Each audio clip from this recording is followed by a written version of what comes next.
And now, from the CFTK TV studios, this is Open Connection, brought to you by Rio Tinto Elcan and the Prince Rupert Port Authority.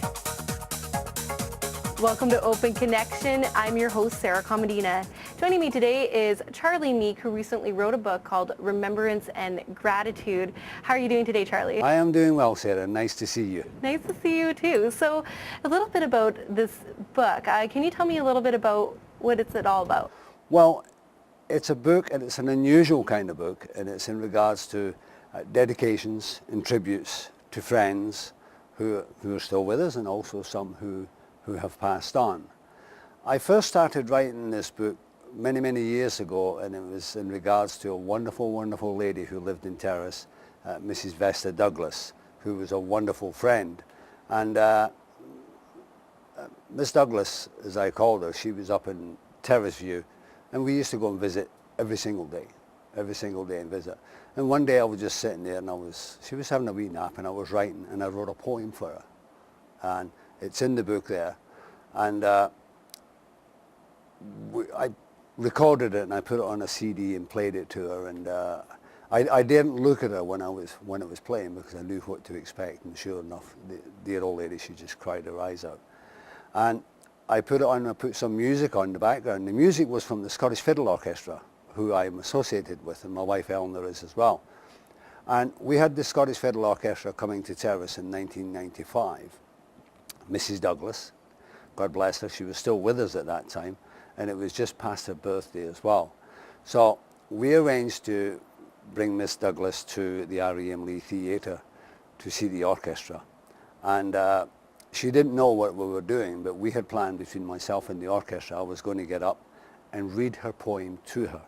And she was sitting in the audience with my wife Eleanor, they were looking after her, and she didn't know what was going on. And I got up, and the orchestra played the music that I had played already on the CD, and we played it to her.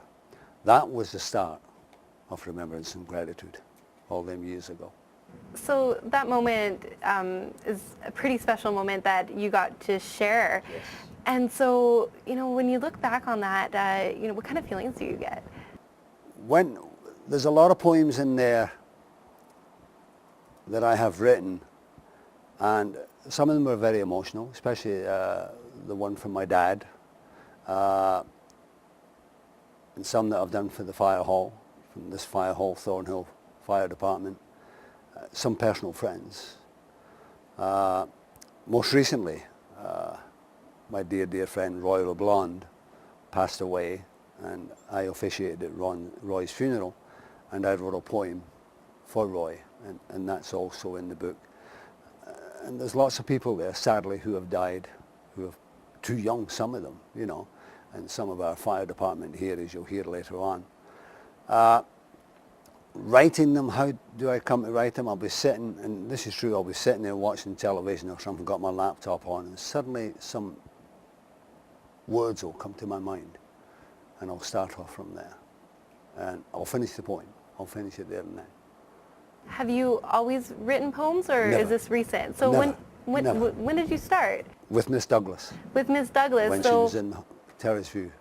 How did you get that passion? Because you wrote a whole book. I don't know. I honestly, was it a gift, or was it just, I honestly, I can't say I had an inspiration to write poetry or write a book. To have this book done, and the work that I've done, and you will meet Paul a little bit later on, without his help, and I mean help, this book would never have been published.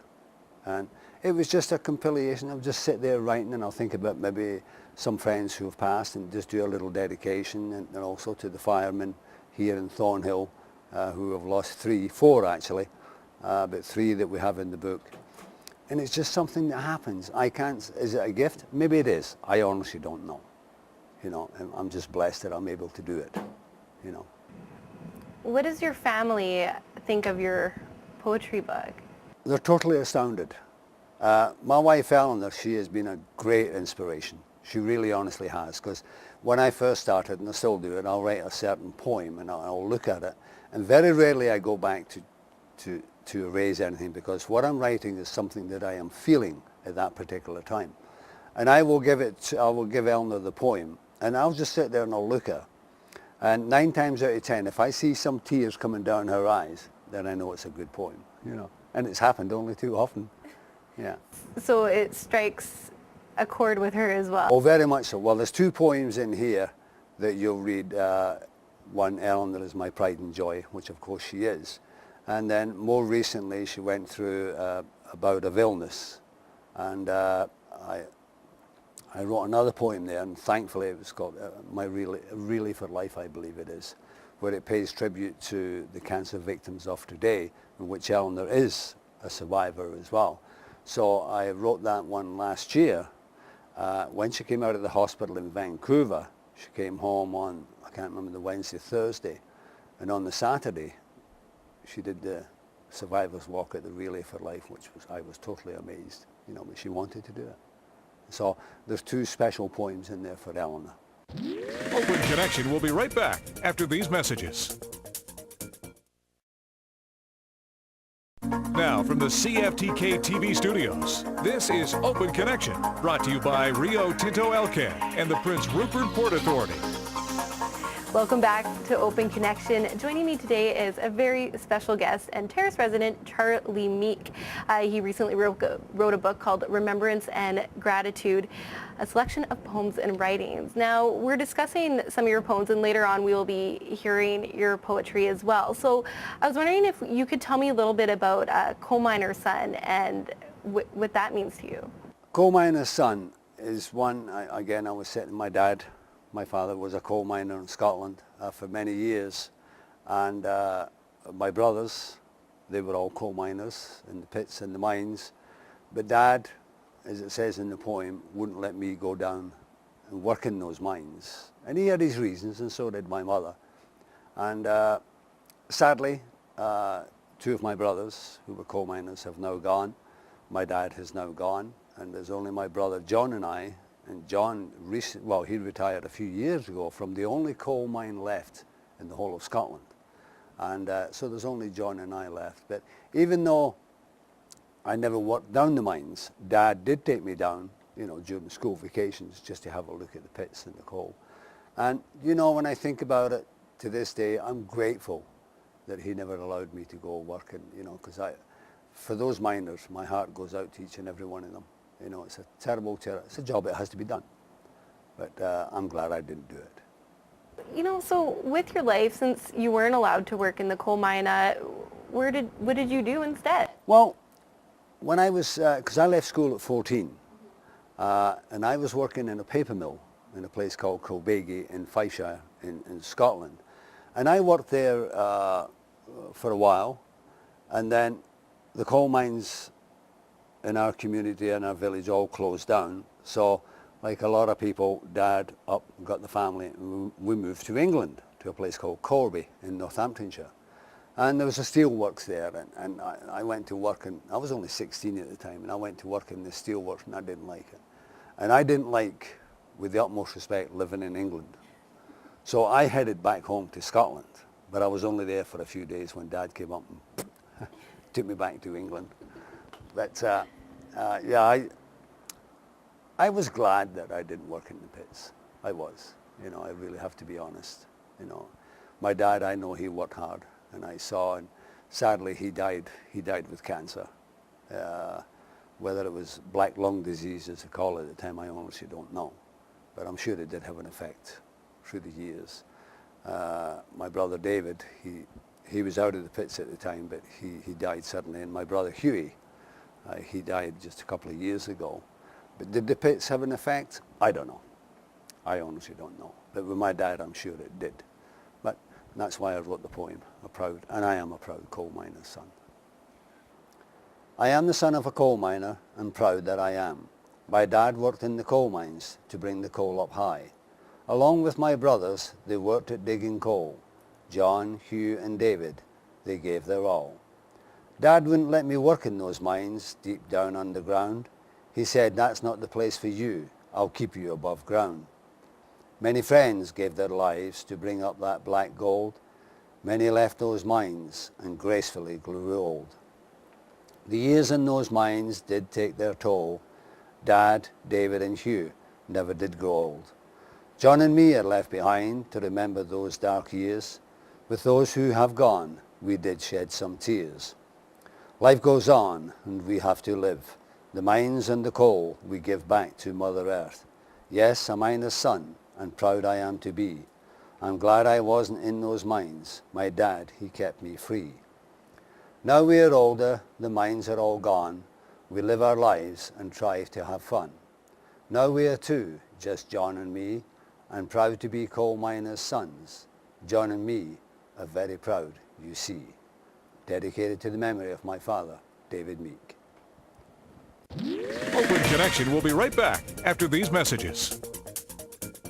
Now from the CFTK TV studios, this is Open Connection, brought to you by Rio Tinto Elcan and the Prince Rupert Port Authority. Chief, I ask you to ring that bell. Ring it once again. Another comrade has fallen. When will it all end? Fireman Hill has left this world to be with his loved one above, to be with his Pauline, the one he dearly loved. Just a few short months ago, Pauline also left us behind. Art missed her dearly. She was always on his mind. He was a fireman in our Thornhill Hall, also a past chief, and yes, he gave his all. He left a legacy to us all here today. His teachings and his trainings we do his way.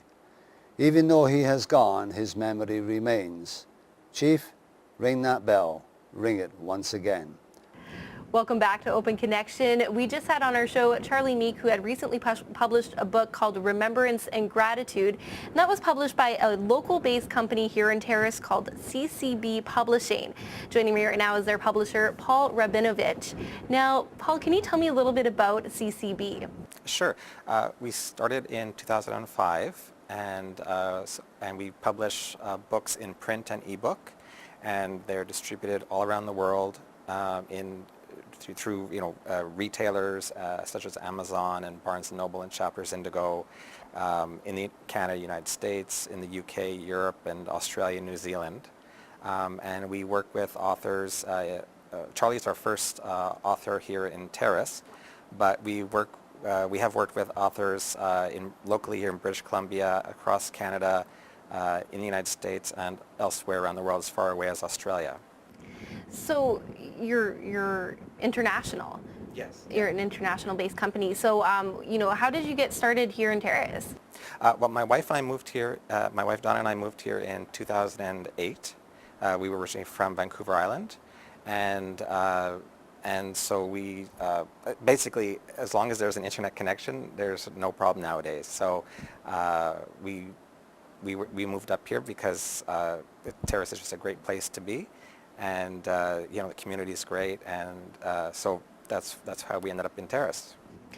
So since you work mostly out of town, Charlie being your only local person so far, what was that like, actually working with somebody who lived in the same community? Oh, it was good because a lot of the authors we work with will communicate with them either by email or by phone. So we were able to work with Charlie. A bit more hands-on, face-to-face in that sense. So it was good. Also, what kind of authors come through CCB Publishing? Yeah, we publish both fiction and nonfiction across a wide variety of genres. From self-help to, in terms of nonfiction, from self-help to humor and that sort of thing. And in fiction, from poetry to children's books and across a wide variety of genres. Two of the most perhaps noteworthy authors we've worked with to date is the most recent author, in fact, is Jack Engelhard. He's the author of Indecent Proposal that was made into the movie starring Robert Redford and Demi Moore. And we've actually just published this week the 25th anniversary edition of the book, which is going to be released in August. And then we also just 2 months ago, we published his ninth novel, his latest one, called Compulsive, and that's doing quite well. And then another noteworthy author we've worked with is Marlon Fitzwater, who is the former U.S. press secretary at the White House under Presidents Ronald Reagan and George Bush Sr. And we've published 3 of his books. So, reading some of these materials and being like, the first person maybe other than family or friends, what's that like for you to set your eyes on, something that is somebody's, I guess, baby? What's that like for you? Well, it's a privilege that people entrust us with that. It's something that they trust us with their work, and we take that seriously, and we respect their privacy and keep certain aspects confidential when necessary. So that's it's just all part of the process. Is there anything else you'd like to add today, Paul? It was just a great pleasure working with Charlie on his book, Gratitude and Remembrance and Gratitude, and hopefully we'll be able to work with more people locally, in Terrace and across the Northwest. Open Connection will be right back after these messages. Now from the CFTK TV studios, this is Open Connection, brought to you by Rio Tinto Elcan and the Prince Rupert Port Authority. Welcome back to Open Connection. Joining me today is Charlie Meek, who recently wrote a book called Remembrance and Gratitude, a selection of poems and writings. Now, just before we went to commercials, you briefly mentioned that you worked for CJFW. Can you tell me a little bit about that? Okay, if I can correct you there, I volunteered. Volunteered. Yeah, it wasn't work, I can assure you. I volunteered. I did in 1983, CGFW came on there, and with some friends and I, we created a program called A Touch of White Heather, which was a Scottish program. And we went on air to do the show, and if the show lasted 6 weeks, 12 weeks, I was happy because I'd done something that I'd never done before. However, it went on for 22 years. Wow. And that's how long that I did A Touch of White Heather. And we always did a special program on New Year's Eve, which was from 9 o'clock until 1 o'clock in the morning. And it was live. It was 100% live. People could phone in and wish everybody a Happy New Year. And that was fantastic. I absolutely loved that. And we had some terrific fun, on that particular program. And then, of course, during this time, I did a television program through the television station called Down in the Glen, which was basically videos of Scotland, and that went absolutely great. It went so great that there was a company up north in the Northwest Territories actually contacted the radio station. Somebody had been down here and they had sought the program, and they asked if they could do it up there. And Brian Edwards at the time, who was the president, and Tim McLean, who was the vice president, they asked me about it, and I said, absolutely. If somebody wants to enjoy the shows, please. So it went to the Northwest Territories as far as I know. What was that like, being able to share a little bit of Scotland with, Terrace as a community as well as further north? Well, absolutely. There's a lot of Scottish expats, even in Terrace. There's a lot of Scottish people. And when CGFW, and of course it covered the area, from Haida Gwaii, even up to Ketchikan, Alaska, down Burns Lake, and it covered a vast area. And there was a lot of Scottish people, Irish people, and not only that, other nationalities as well. And First Nations, which was one of my favorite on New Year's Eve.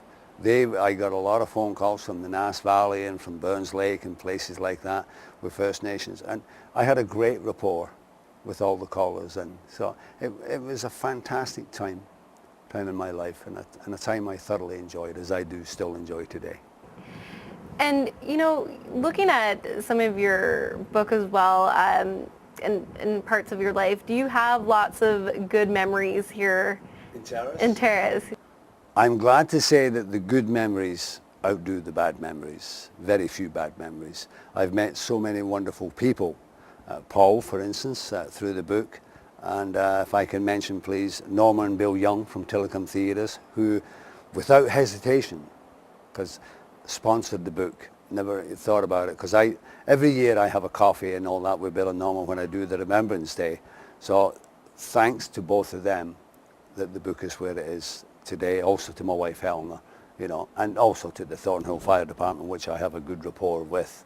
We go to the Christmas things and I write little poetry for the fire hall, some humorous.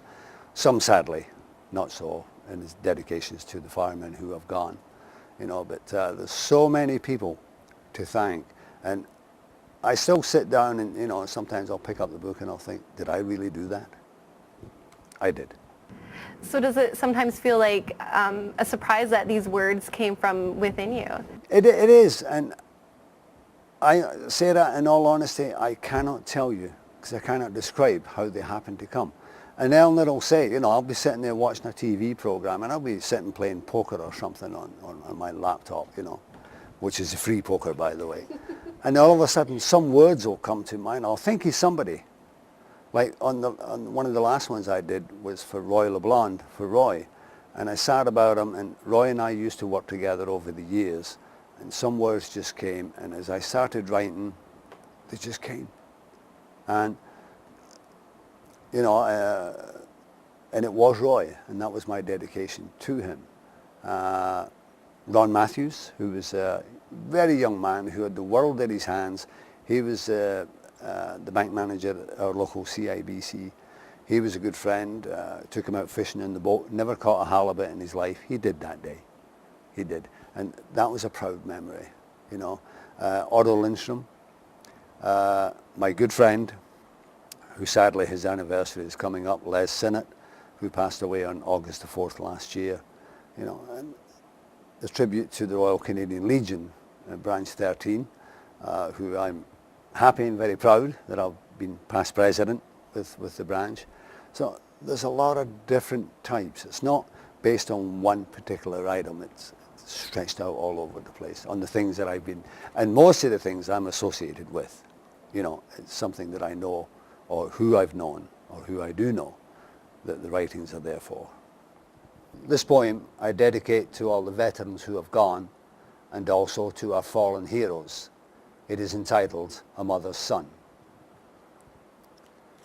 I always wanted to be a soldier, just like my dad. That's what his mum said about her bonny wee lad. The years went by, he grew up strong, and still in the army is where Jamie longed. The day came when Jamie sailed away, his mum on the shore, praying he'd return one day. Jamie wrote to his darling mum, "Hello mum, this is Jamie, your loving son. The guns are loud and the cannons are screaming, and coming home is what I am dreaming. I can hear the pipes, I can hear them playing, we're coming home, they seem to be saying."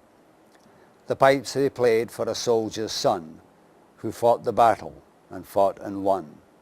And Jamie's mum at the station was waiting, a pain in her heart the tension was creating. The crowd had gathered to see their village son, and all were there for Jamie's mum. The pipes were playing the battle's o'er. As the train pulled in, they opened the carriage door. The flag-draped coffin was carried shoulder high as the rifles fired into a cloudless sky. And Jamie's home, he was one of the best. The pipes were playing as he was laid to rest. A soldier he was from the cradle to the grave.